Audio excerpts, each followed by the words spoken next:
Welcome, guys. Welcome back to the channel. Hope you've had a good summer. We're now at the end of summer 2024, and I want to get back into sharing more content with you guys for your learning and upskilling. So, today we're taking it back to basics with some basic maths and statistics. We're going to look at averages because no matter what kind of industry you work in, you're going to be working with numerical data, and it's important to handle and use the right type of averages for a given scenario. So in this tutorial today, in today's content, we're going to cover some example of different averages that you should use and when to use them. So let's get started. So here we have a list of student names, right? And we have their ages. And what we want to do is we want to find out the average age, right? So the average typically in Excel is a mean average. And a mean average is basically where you sum up all values. So here we sum up all the ages and we divide by the count of pupils, right? So here we sum up all these values and divide by the count of pupils. It's the same way as doing a sum. So here I'm just going to do a sum of all these values. The sum is 85. And then I want to do a count, the count of students. And the count here is 7. So therefore, our mean is therefore 85 divided by 7. Our mean average is 12.14, or 12 is the average age. So, and that's the same as doing this equals average and then selecting all the relevant cells, and there we have 12.14. It's the same as doing the long way around, calculating a sum and calculating a count. Now, what we have here is a challenge in that we have some blank values. So averages only really work when you deal with blank values. You have to handle your blank values because sometimes when you have blank values, especially in things like Python or other tools, you'll find that blank values skew your results. So a blank value will really throw off the result that you're looking for, and it will give you issues in your quality of your data and your analysis ultimately. So I'll give you an example here. We know that the mean average is 12.14. But if I want to fill in these averages, I could put in 0, for instance. But as I put in the 0, what do you see has just happened to the mean average? It's driven the mean average down. So typically what we want to avoid doing is avoid putting in zeros, because when you put in zeros, it's going to skew your data and it's going to skew your average. So don't put in zeros, right? I used to do that when I was early in my career. Don't do that. It skews your results. What you want to do is handle the averages, right? So you may have like null, you may have NA. You want to remove these, okay? And one way to do it is to simply filter and just select all non-numerical values and then fill those in. But then the question is, what do you fill them in with, right? Because you want to still maintain the average. You don't want to offset the average. So the best way to do it, the best way or the best action to take is to simply fill in the missing values with the average of the entire data set. So we know the average is 12.14. So all we need to do is put 12.14. And in doing so, guys, we prevent the data from skewing. We prevent the results from skewing, and we ensure that we have an accurate result in our average. And another way to do it, instead of manually typing that in, is to do a nice shortcut I have, which is a Control G, and that will open the go to function in Excel, and then you hit Special, and then you choose blanks. So once again, just highlight your range of cells, Control G, special, blanks, and then OK. And then you can just type in 12.14 and then Control Enter, and that will populate all the missing empty values in your range. Okay, so that's the mean average. It's the most common average that you will use.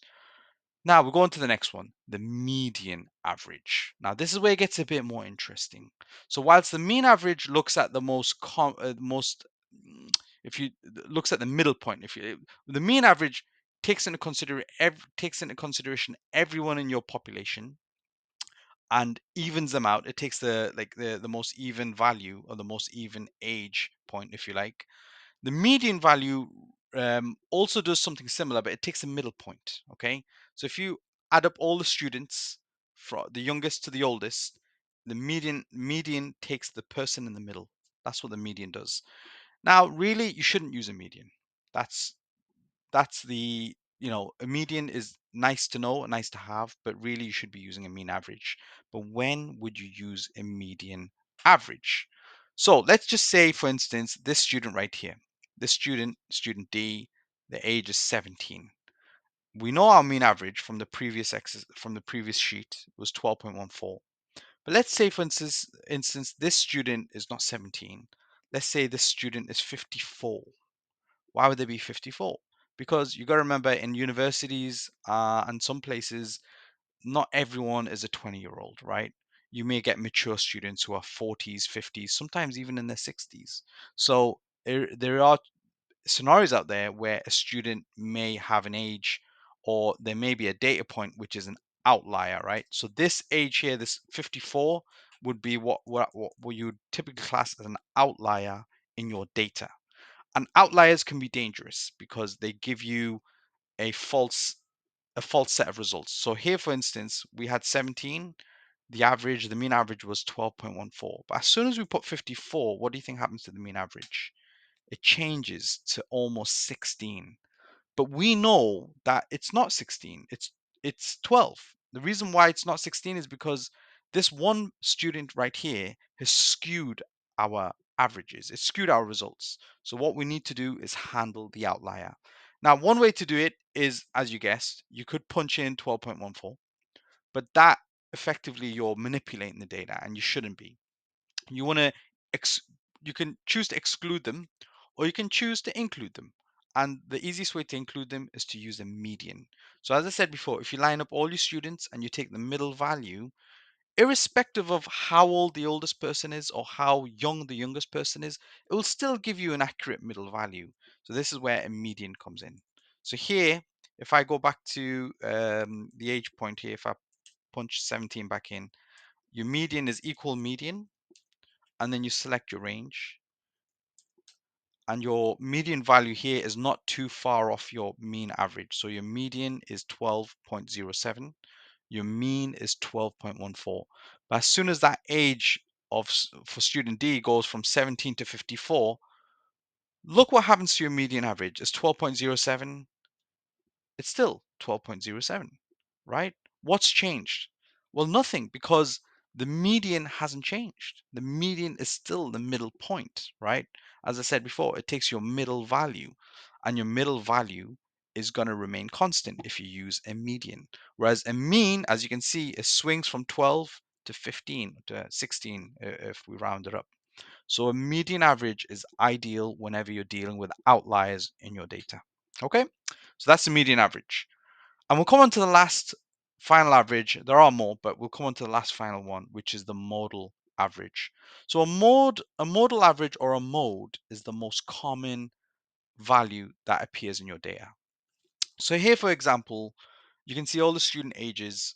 The most common value you can see is most likely going to be 12. You can see 12 appears 1, 2, 3, 4, 5 times.